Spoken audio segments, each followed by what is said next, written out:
নমস্কার, আমার নাম রাজু বৈদ্য। আহ, আমি ক্যান্সার পেশেন্ট। মুম্বাই ট্রিটমেন্টের জন্য এসেছি। আগে চাষবাস করতাম, তার ফলে আমার আর্থিক যা ছিল আমি বেঁচে কিনে এসেছি। আমার আর্থিক এখন দুর্বল হয়ে পড়েছে। আমি এখন মুম্বাই হসপিটালে।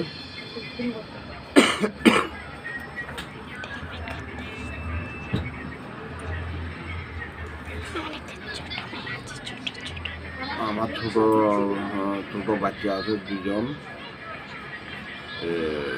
ওদেরও লেখাপড়া আমার প্রচণ্ড কষ্ট হয়ে যাচ্ছে। আমি একদম নিঃস্ব হয়ে গিয়েছি।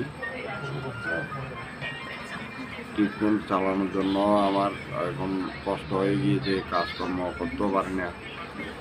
তারপরে আমি এখন ওদেরকে নিয়ে ভীষণ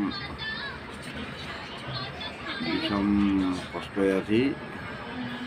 আমাকে যদি পারেন কিছু সাহায্য করলে তো ভালো হয়।